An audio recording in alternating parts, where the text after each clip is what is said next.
Assalamualaikum warahmatullahi wabarakatuh. Pada kesempatan kali ini, kami dari kelompok 10 akan mempresentasikan hasil diskusi dari kelompok kami. Pada materi kali ini, kami akan membahas tentang hukum dan teori ilmiah. Sebelumnya, izinkan saya memperkenalkan anggota kelompok saya. Yang pertama ada Saudari Nabila Durotun Hamidah dengan NIM 210342606069. Yang kedua ada Saudari Nani Miftaku Zulaika dengan NIM 210342606062. Yang ketiga ada Saudari Vedawati Prameswari dengan NIM 210342606027. Pada materi hukum dan teori ilmiah dibagi menjadi 5 subbab. Yang pertama, terbentuknya hukum ilmiah. Yang kedua, sifat-sifat hukum alam. Yang ketiga, teori dan hukum ilmiah. Yang keempat, hukum dan prediksi ilmiah. Yang kelima, dari ketidakteraturan sampai menjadi hukum.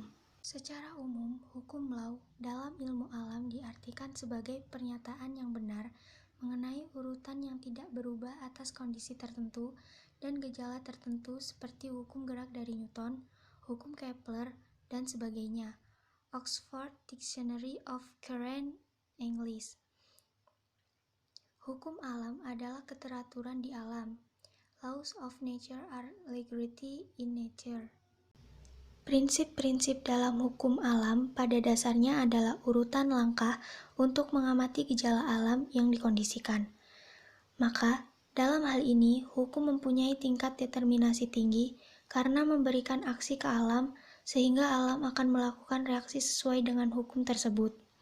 Hukum-hukum alam dihasilkan dari pengamatan akan objek-objek gejala alam dan semua proses berpikir setelah itu ada objek, ada gejala, ada metode, ada hasil, dan ini merupakan rangkaian logis dan semuanya diatur oleh hukum sebab akibat. Seperti yang biasa kita pelajari yakni hukum Newton, di mana Newton juga mendekati pernyataan ini dengan hukum aksi reaksinya. Contoh lain yang cukup dikenal umum sebagai hukum dalam sains adalah hukum gas, yang berlaku untuk gas ideal. Hukum ini mengatur faktor-faktor yang mempengaruhi kondisi fisik gas ideal, yaitu tekanan, volume, temperatur, dan jumlah partikel gas tersebut. Utopia dan harapan para ilmuwan fisika dalam hal ini dan sampai saat ini adalah merumuskan persamaan mendasar mengenai gejala alam yang bersifat cukup umum atau universal sehingga mencakup sebanyak mungkin kemungkinan variabel. Jika hukum alam diterapkan ke dalam lapangan berbeda, akan terjadi kesalahan fatal seperti kesalahan di zaman keemasan perkembangan sains empiris dahulu. Banyak kritik yang menganalisis kesalahan ini, karena objek gejala alam dan gejala sosial tidak dapat disikapi dengan metode yang sama, karena parameter gejala sosial sangat banyak dan tidak terduga, sedangkan parameter gejala alami dapat dikendalikan oleh manusia. Mungkin cukup penjelasan dari saya. Materi selanjutnya akan dijelaskan oleh Saudari Nani Miftaku Zulaika. Kepada Saudari Nani, waktu dan media dipersilahkan. Baik, saya Nani Miftahu Zulaika akan melanjutkan materi yang telah disampaikan oleh Saudari Veda. Sifat-sifat hukum alam. Hukum di wilayah sains baru yang lebih spesifik sering berbicara dalam lapangan ilmu spesifik itu sendiri. Tetapi, hukum di wilayah sains yang lebih umum akan berbicara juga di wilayah ilmu yang lebih spesifik. Hukum alam bersifat universal karena sifatnya yang sangat objektif. Dalam hal ini, diartikan bahwa hukum alam itu bersifat netral dan tidak memihak siapapun yang meneliti atau menggunakan hukum alam ini. Hukum ilmiah juga bersifat lebih pasti. Kepastian hukum ini dapat dibuktikan dengan kemampuan hukum tersebut menjelaskan gejala yang sama dari waktu ke waktu. Kepastian hukum setiap kali diperkuat dengan fakta baru yang diperoleh dari analisis dan diperlakuan terhadap objek di alam. Dalam hal kepastian, hukum berbeda dengan hipotesis. Hipotesis masih harus melalui proses pembuktian dan verifikasi untuk kemudian melahirkan sebuah teori yang akan berkembang menjadi hukum. Sementara hukum tercipta dengan adanya pembuktian dan verifikasi sehingga kepastian lebih dipercaya daripada hipotesis. teori dan hukum ilmiah. Pada dunia sains, hukum ilmiah lebih tinggi tingkatannya daripada teori.